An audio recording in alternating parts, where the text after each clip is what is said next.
Open your saddleback and spill its contents onto the sidewalk. For what purpose, Jim? To enjoy Jools and Jim's Joyride.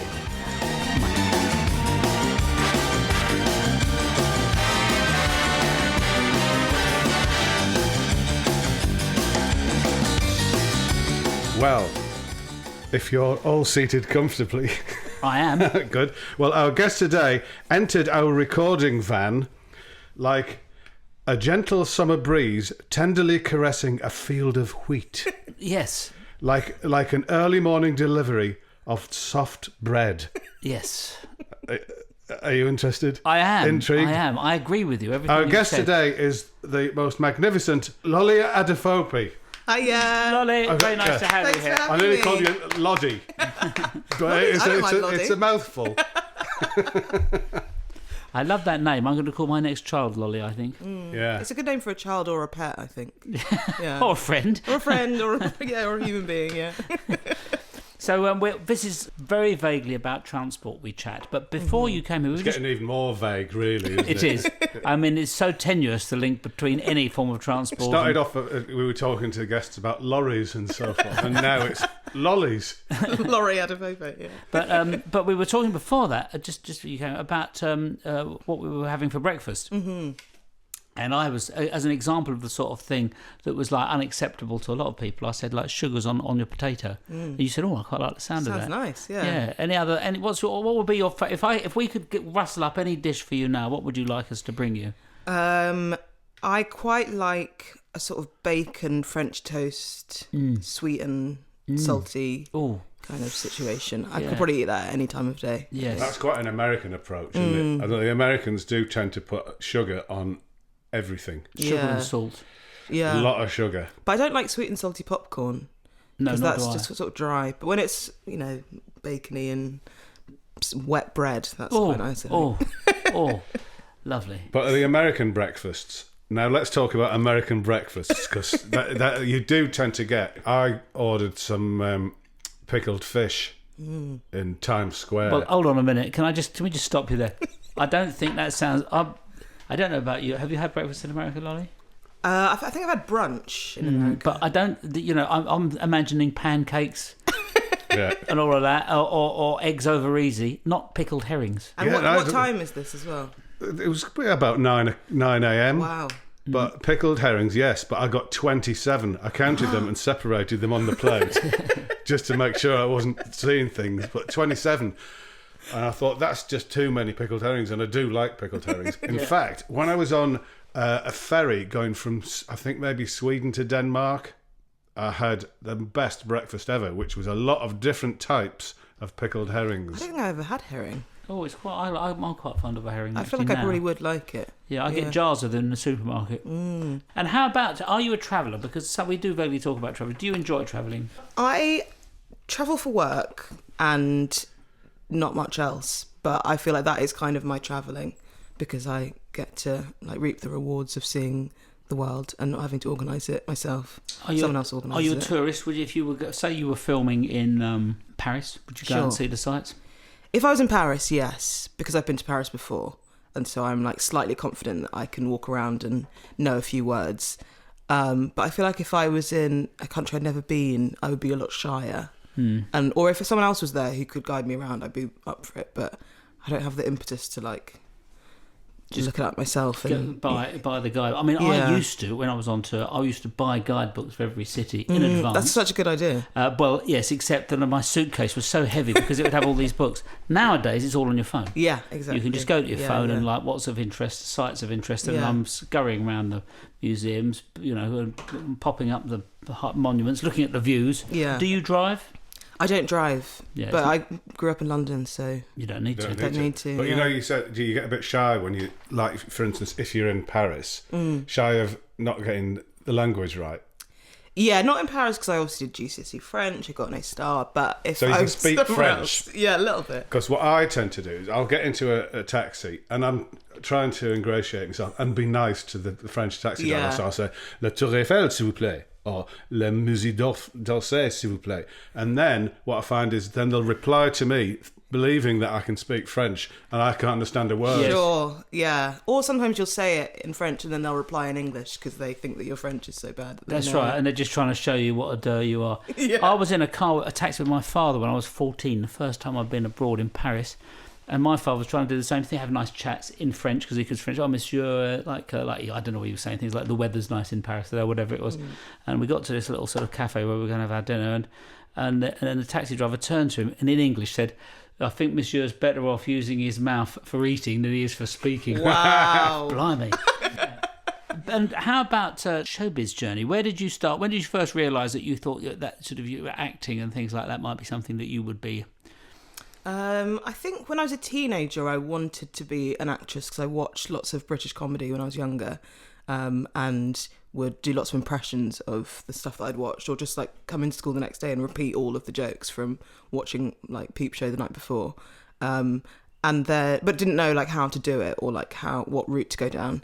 And then went to university, wanted to go to Cambridge Footlights, didn't get into Cambridge because I couldn't do that, and wanted to go to Lambda but didn't get into Lambda. So then I was just like, I have no idea how you do this. But I went to Edinburgh and did the Fringe, and then was like, okay, I feel like this is probably a route that you can go down that doesn't take like 4 years and loads of money, although it kind of does. But then started doing live comedy instead, which is kind of a better route, I think, because you can just churn it out yourself and you don't have to wait for someone else to give you the opportunity. That's how you started, isn't it, really? Just going to a pub, turning up and Yeah. being. Turned up and turned on. Yeah. But then you ended up acting. Yeah, so then I got an agent from doing live comedy. So it was a comedy agent who also did acting, and then started doing auditions, and then just started. And what was the becoming an first? actor. The first audition, I think, was... Well, I also did an audition for a musical very early on, and I did the like scripted reading part, and then she didn't ask me to sing the song. And I was like, okay. Oh, it's so hurtful when that Yeah, happens. yeah. We don't know. That's enough, and you haven't even got going. Yeah, The best songs. bit is coming. No, we've seen enough. Thank you. Yeah. Going back, so you don't drive anywhere? Don't drive. You walk? No. I walk or I get the bus. Do you cycle, roller skate? No, I should though. I feel like if I could do those things, it would make my life a lot easier. Roller skating is a good thing. You don't see that many people on it. When I was a kid, everyone got roller skates, and there was those little, like a piece of metal with some leather on them. Did you ever have them? I saw people that had them. It just, and I admired them from afar, but realised it wasn't something I would be able to do. Yeah, I falling quite like off. the bus though. The bus I feel like sorts me out. You don't need much else. Do you find I would think there's a certain amount of poetic or artistic inspiration on the bus. Do you find that on there? Who do you see? Do you watch any characters that you see on the bus? Yeah, there's always someone shouting, arguing with the driver giving some sass back. There's so many characters on the bus, and also like sitting on top of the bus, getting the top seat, pretending you're driving the bus.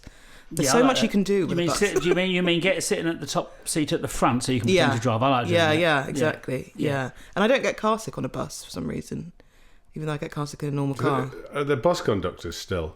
Or is it's all computerised now, isn't it? When did you last hail a bus? Sometimes you do get people coming on and sort of checking that everything's okay.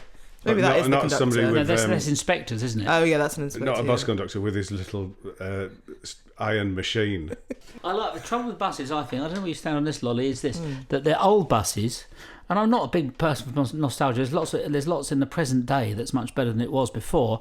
But the old buses had nicer lighting. They had sort of a golden sort of light, so everybody looked, and they had a gloss cream painted ceiling, so everybody looked quite nice. But now the modern buses have this very harsh detention centre lighting. And nobody looks their best. Yes, everybody looks. They're not designed to make people look very nice. Yeah, that's true. Have you met anybody interesting on the bus? I don't think I have. There was once when I think I was maybe like 20, and me and my friends were going to Fabric or like some kind of nightclub, and we were chatting to other people on the bus, not necessarily making friends, but chatting, and these people offered us a cigarette because they were smoking at the back of the bus, and I smoked a cigarette on the bus. Was that allowed? No. No. I think it's the scariest thing I've ever done. Well, that is the most outrageous thing you've ever done? Yes, Had a flag on the back of the bus. but I'm so but shared with our vast audience this secret. If the police are listening, please forgive me. Yeah, exactly. Had to write a letter of apology.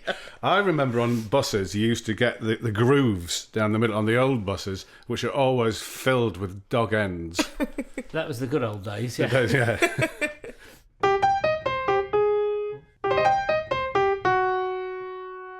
If the phone was going to ring and somebody was going to say, right, this is what we really like you to do, and you're going to have to go somewhere, what would it be? I think it would probably be in New York. Oh yeah. What to have your herrings like Jim? Yeah. 27 herrings. Yeah. That's the name of the film. Yeah. It's like a film noir, I think. Yeah. 27 herrings. I guess like a film in New York where I play some sort of like interesting, mysterious woman. That feels like vague enough that I'd be like, yeah, I'm doing that. Write that down and we'll send it off. So, an interesting, mysterious woman in New York. Yeah, okay. And it's called 27 herrings. Make Yeah, of that what you will. yeah. Except, a lot of things, when it's supposed to be in New York now, are filmed in Manchester. And Glasgow. And Glasgow, yeah. They apparently, I was in Helsinki not long ago, and of course it is in the Free West, but in the 1960s, because it's rather brutalist and quite grey, the skies there to look at. So in the 60s and the 70s, whenever they were filming a film that was meant to be set behind the Iron Curtain, as it was then, they used to go to Helsinki, and in the end the people of Helsinki got sick of it, having their town used as a sort of a portrayal of what is like gloomy behind the Iron Curtain, because they said, well, we're not there and it's quite nice here really. But so I walked around. Then the tourist industry went right down the pan after that. Yes, exactly, yeah. But why would you want to go? Would you want to go to New York because you wanted to be in New York and film, or just because you think that'd be a good backdrop for the 27 herrings? Both. I think the first one though. I feel like LA is just too far away. Have you filmed there in LA? I filmed in Oregon. What did you do there? Oregon was a show called Shrill.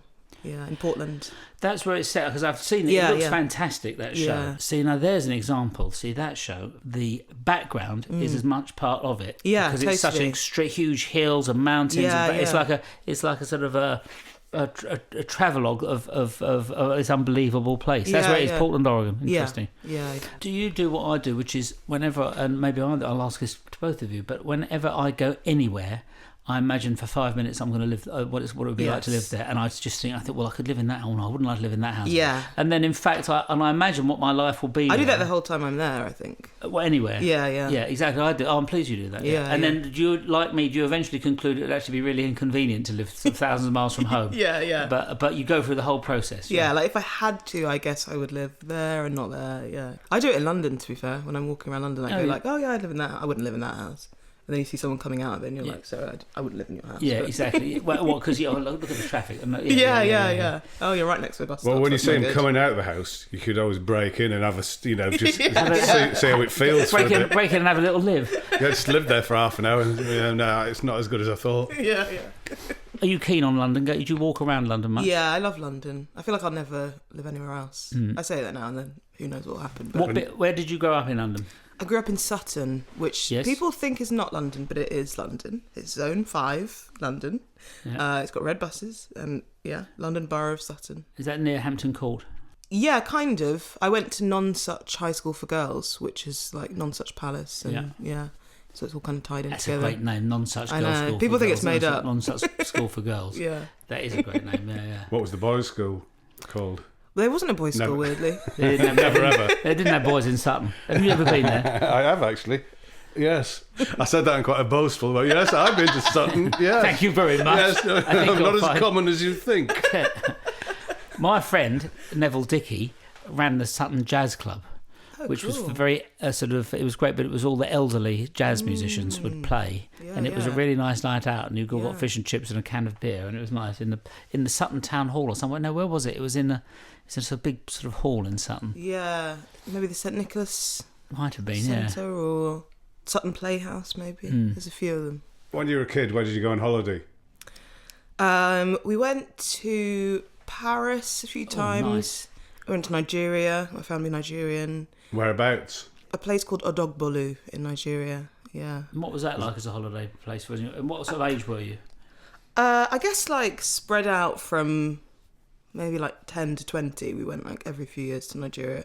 But I mean, it wasn't, I guess for like my parents, it wasn't really a holiday. It was more like just coming home and seeing family. But I think the time I remember like was when I was like 20, and I think we hadn't been there for like 4 years maybe. So I'd kind of forgotten the culture shock that I had the last time I went. And driving in Nigeria is really mad. And I think everyone in Nigeria has kind of gotten used to it. But when you go, you're like, this is absolutely nuts, and everyone's going to die, even though they don't. How does that manifest itself? If you arrive at the airport as a taxi man on the wrong side of the road and all that? Yeah, there's like, they have like people on motorbikes who, like taxi motorbikes as well, but it's just like, the roads are bumpy and everyone just seems to know how to like weave in and out. But when you're used to like regular London traffic, it just seems insane that there's any kind of rule. And there was once when me and my dad were in the back of a car, and a driver was taking us to my granddad's house, and it felt like a film. It felt like I could see a lorry coming from the left-hand side of the car straight towards us, and we were moving quite slowly. Oh. And I was just like, we're gonna die. Why is no one screaming? And then it was fine, and we just like zipped through. But you're right there. You identified that thing of if like suddenly something is coming towards the vehicle, you're in the back. But for some reason, you think it might be rude to say anything. Exactly, yeah. I didn't say a word. Like, me and my dad looked at each other and just sort of like gave each other a little smile. Rather be crushed by this oncoming lorry than embarrass us all by saying something. Excuse me. Yes. I was in Cairo once, and I think it was probably it was like the M1, and traffic was like maniacs driving like in and out of each other all over the place, and a fella was cutting through all the traffic quite slowly, pushing a pram. No. Oh my god. Imagine pushing a pram across the M1. That's exactly what it was like, except it was worse because the drivers were just cutting in and out of lanes and everything. Sure. Wow. And we said you went to Paris. What did you do in Paris? What sort of age were you when you went to Paris? I think I was about 9 the first time I went to Paris. Weirdly, my strongest memory of going to Paris is that I had asthma, and up until then, I'd just worn, like my parents had put me in loads of layers because they were like, she needs to keep warm. And well, you can never have enough layers. We all know that. Well, exactly, yeah. And so when I was like doing PE at school, I would have like long sleeved tops underneath my PE kit, and I felt really embarrassed. And then like the day before we went to Paris, they found out that I had asthma, and I just got an inhaler. I didn't have to wear long sleeve tops anymore. So I just remember like running around Paris in like t-shirts and vest tops and being like, this is the most incredible city in the world. How lovely. And did your parents speak French? Did you have a little go at speaking? I think my parents spoke a bit of French. My brother was doing French at school, so I think he was quite good at French. I then did French at school, but I think at the time when I was there, I probably knew like bonjour and the rest of it. Did you imagine living there? Yeah, I went again actually maybe 5 years ago, and I went to a music festival, and I was like, wow, I could definitely live here. I think like when you go again when you're an adult and you do the things that actually you want to do that aren't just like touristy things necessarily, like going and seeing music and like having the life that you would have if you were there. Yes, if you lived there. Imelda May came on this podcast, and she told us that her dad took her and all her sort of vast family in his old Rover to Paris, and they'd never been there. And they arrived in Paris, and they used to camp over there. And so they saw that there was a big sort of green underneath the Eiffel Tower. So he just got the tent out and camped there. And they were woken up by sort of the gendarmes at whenever it was, sort of 7 o'clock in the morning, and sort of oiked off. You can't just camp here and do that. Where did you stay when you were in Paris? When I went for the music festival, I stayed in this like quite horrible business hotel because it was near the festival. Where do you stay? At the Georges Saint? No, I once stayed at the Plaza Athénée when it had just been refurbished. Yeah. And I was one of the only, and I was like a guinea pig, and I think you got it cheap which is one of the grandest hotels, because they just don't, and they're just making sure it's full, soft opening, you know. So I think, well, just to check, you know. But it was like it was so grand that I went with my daughter, who was about 12 at the time, and we went to have cakes. We went to Euro Disney, and I was quite relieved to get to the Plaza Athénée. And then we went and had cakes, and there were literally 3 uniformed people like with like full footman's outfits and a weight, and another one with a white jacket and a bow tie. And one pushes the cake trolley, another one opens the cake trolley, another one gets the prongs, and they sort of offered my daughter which one she wanted. I think she was a bit younger, maybe she was 10 or something. Anyway, she reaches out to grab hold of the cake. A white gloved hand just grabs hold of her wrist, holds it steady like this, and then another hand comes in with some tongs and puts the cake on the plate and then pushes that into her hand on the plate and then takes her wrist and places it back on her lap with the plate. And I thought, wow, this is, if only we had this at home. This is how the French certainly know how to live. Well, I was at the Bristol once. You know the Bristol in Paris? Oh yes, I stayed there once. Yes, very nice. Wow. And I was in the lobby and there was a kerfuffle. That's all I can call it. A kerfuffle was happening outside. A car had pulled up and there was a lot of screaming, and I looked out and it was the Spice Girls who'd got out of a car and realised there was no one there, and I think their manager had tried to muster up some people there to scream at them as they got out of the car, and there was no one there. So I was being what they call a nosy sod, went out to have a look, and I saw them, so they all got out and went screaming like Spice Girls do. Realised there was no one there, and then Jerry Halliwell said, "Look, let's get back in the car and get on the phone, ring the manager, and get this sorted out." And so she said, "Drive round the block again," and they'd managed to get about 10 people to come and scream at him within that 10 minutes of them going round the block again. So they got on and go, it's great. So the 10 people satisfied them, and they went in screaming and pointing at things. Do you do music, Lolly? Are you a musicist? Are you I feel like I'm secretly, I want to be a musician. I pretend I want to be an actress and a comedian. But so I try and slip in a song into my Edinburgh shows just as a way of trying to be like, no, I am also musically talented as well. I could see you as a flautist. Yeah, I could see myself as a flautist as well, actually, yeah. I'd love to play the harp. I think that'd be like... that'd be nice, yeah. Wouldn't we all? Yeah. No, that, and I think it's got such a lot... You just play the harp, the atmosphere changes in the room. So, you know. Incredible. But I tell you, the only person... Solomon Burke, the King of Soul, who was my dear friend, and he's sadly no longer with us, he was the only person I knew that always had a harpist with him. Wow. He always insisted on having a harp. Wherever he went. Yes, to accompany his travels. Yeah, to accompany his thoughts, his moods, his sandwiches, whatever. Yeah. Wow. Yeah, and in between singing, dum, dum, dum, dum, dum, dum, dum, when your baby leaves you all alone, and he'd have a harpist there. Just Was it a harp on all the records? Yeah, no, it came later. He just added it in. Yeah. I think it's a great thing. You don't see too many harpists. Are there a lot in Wales, I expect? Well, that's or is that just a massive generalisation? Yes, I think it's a bit of a generalisation. But a nice one, though. Yeah, and I think that's a different thing, isn't it? That's the folk harp as opposed to the sort of. I was imagining you, Lolly, if you don't mind me projecting this onto you, with a full size golden angelic, exactly, angelic, great big sort of sort of symphony orchestra. Do you know a harpist? I've got a few, up my sleeve, exactly. I'm not here to name names, but yeah. I don't think it's a thing that people really go in for. If you go to music school, do people say the harp's probably quite low down on the list of what people want to do? Yeah, I guess also access to a harp is what... I suppose that's another... You can't take that on the train too easily, can you? Yeah, Double bass is about max. Yeah, exactly. But a harp... Access to a harp, that's what we've got to fight for in schools. Yeah. And there'd be more angelic children then, wouldn't there? Yeah. Mini harp, I suppose, like... yeah, but we should design a mini harp. I think you see them in statues, don't you? Ones, I wonder if we can practice on those. Or is that a liar? Who, me? Yes. Oh! Yes, very good. The other thing is, there's a lot of people who come on the show. They work in the world of the arts, in either poetry or music or acting or comedy or whatever the worlds they work in. But they've often got a hobby that isn't perhaps known to the outer world, which is unrelated to the thing that they do. Do you have a nice hobby that you do quietly at home? I quite like painting. Oh, really? What sort of painting do you do?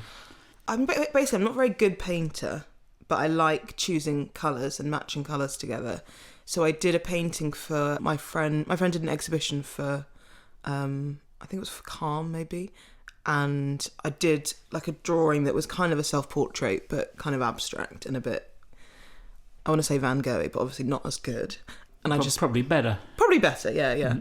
And just like made it all multicoloured and lots of different colours. And you do that going a on. lot?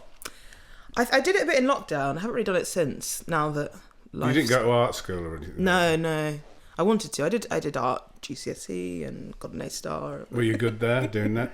Yeah, I really enjoyed it then, and then I think I just thought, well, I obviously can't do that for my career. Can you remember what you did for your GCSE art? Yeah, I painted a picture of an electric guitar.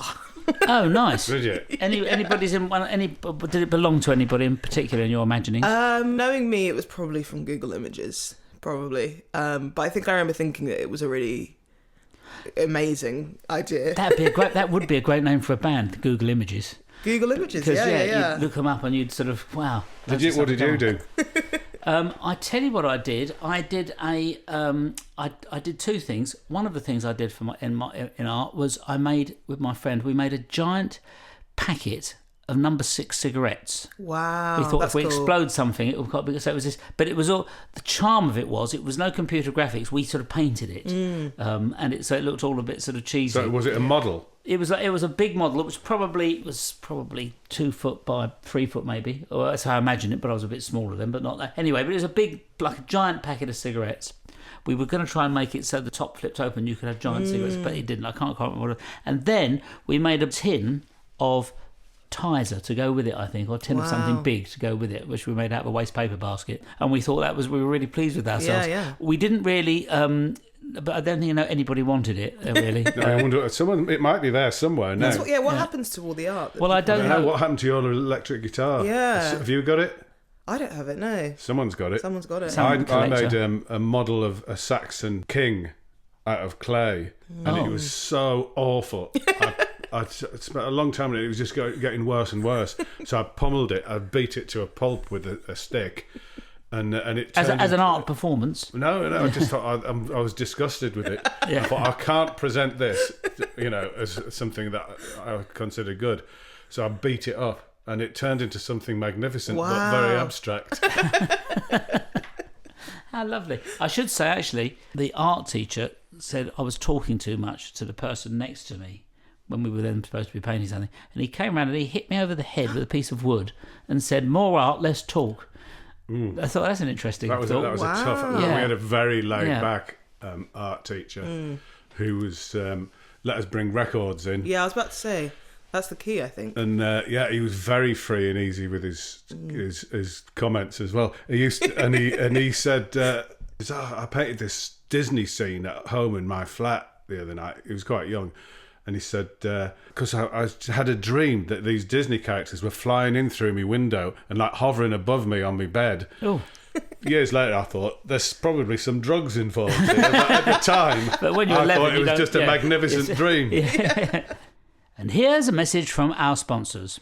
Hello, madam. I very much like the look of these shoes. What size are they? Well, one's a 7 and one's a 9. Perfect, I'll take them. Looking for a new pair of shoes? Come to The Taming of the Shoe in Stratford. The Taming of the Shoe in Stratford. Shoesy and the Bankshies in Bromley. Or Fu Man Shoes in Shanghai. Are you a taxi or an Uber person or a minicab person? I try not to use Uber too much. I'm kind of an Addison Lee person at the moment. Oh, yeah. I quite like an Addison Lee. It feels just kind of solid and... Do you do, which somebody told me they knew someone that did this, when they had this habit of whenever they got in a taxi, they'd say, "Oh, my dad's a taxi driver," and he does that. And where do you live? Oh, my dad used to, and they sort of have this thing, they pretend their dad had some sort of, and they thought that they were them getting, more closer to a cheap ride. No, they just I don't know, had some connection which they wouldn't have had. Yeah. Do you do anything like that? Engage them in conversations? I get engaged in conversation, but I think I'd be too nervous to say something like my dad was a taxi driver, because then I feel like they'd ask a question about get found taxis. out. Yeah. Sometimes when I'm in America, people say, "What do you do?" And I try not to say I'm an actress, because then there are obviously like nice people who ask lots of questions. So what do you say instead? Yeah, I haven't nailed it. Sometimes I say I'm just visiting a friend, or I say I'm a journalist. But then I feel like journalist is still a bit interesting. Yeah, so... or you could say, "Look, I'm not allowed to discuss my work." Because then good. it's like, what she's like. Yeah, but I think they'll definitely keep asking. Yeah, I think it's a good idea to do that. I might say I'm a campanologist. What is that then? A bell ringer. Oh, is it? Ooh, Yeah. that's nice. You know, pick something. But then they'll say, "Oh, so what are you doing here?" Yeah. bells. Whereabouts? What do you Exactly. think I'm doing? Yeah, there aren't any Whereabouts bells are here. the What are you bells? doing? That's Yeah, right. yeah. Yeah. We closed the bell 5 years ago. Yeah. Why are you here? Yeah. Oh, you got me. Yeah, you're bluffing. You're not. You're just. Yeah. Yeah. Or you could spin a ridiculous yarn, like say, yeah, I'm a singer. Here's my a bit of my music, and then give him something which is clearly, I don't know, Aretha Franklin. Or something Maria Callas or something. Really, that's right. Not me at all. Yeah. No, that actually is me. Yeah. Yeah, yeah. That Then would be they'd shut up. Yeah. Exactly. Yeah. Good way of getting rid of people. That. With your acting, which is, I mean, I wouldn't say, what's the word, omnipresent, no, but it's great. I keep seeing you, which is great, thank you. which is great, and it always makes me very happy. Thank you so And much. I think, which is what I think, is like if there's an actor and you like what they do, it doesn't matter so much what they're in. It's just you like them, so that's why you Yes. watch it. Yeah, yeah. What's the best thing you've ever been in? Acting? Yeah. Probably this time with Alan Partridge. I think. Not the new one, the old The new one. The Yeah, new yeah. one. Are we in the new one? I've only yeah. seen one of them. Yeah, Yeah, yeah. it's very funny. Yeah, I think that's my But I think greatest it's achievement. and it's really because you sort of make him squirm, but Yeah. and it's like it's just so charming because Yeah. he never wins. Yeah, He's yeah, always got it exactly. wrong. Yeah. and you're very what's the word for it? Understated. Thank you. It's very good. It's very very very funny. That Yeah. very charming. It's a lot of fun. Did you hear that? That's the rain beating know. beating Yeah. upon. Whoa! It's a very it's comforting sound, isn't it? It is a nice sound. Yeah. I don't know if you'll When will you're hear indoors. It. It's. I wonder if it's well, it is a lovely sound on the tin roof here. It was. How lovely. It How is, isn't calming, it? That's yeah. nice, yeah. Whoa, lovely rain. Have you got any plans for any other particular new series that we should be keeping our eyes open for? I've hopefully got a podcast coming soon. Oh, on the lines of our one, where we just pontificate about nothing we know about at all and just make it up as we go along, but have amazing guests who sort of make up for it. No, I wouldn't want to steal your thunder or like, steal your idea. But I piloted a podcast which is like a fictional podcast where I play myself, but it's called Fan Mail, and I'm reading out messages in inverted commas from fans and listening to voicemails from my fans. So it's just like And me being very just arrogant. do that on your own. Yeah, and then I have comedians playing fans and like sending in messages and me reading out letters from fans. So the idea is me being like, oh, I really want to give back to the people who got me to where I am today. But all of the fans are just weird. Are you Weird going to do made-up that? people. Yeah, yeah. I There's a think lot you of should do that. stalkers. I look forward to hearing that. Yeah, Yes, yeah. we would like that very much. Well, it's been a great pleasure having you on. Thank you. It's raining outside, so you will be issued with a paper bag or a plastic bag to put over your head as you stroll home. Thank you so much. Galoshes and the top is, I can see that on our motorcycle and sidecar, which we had you collected in, the canvas top is being lifted up and put up. Yeah, either that or you can go downstairs and see the purser and get your bus fare. Yes. Thank you, Lolly Adefope. Thank you.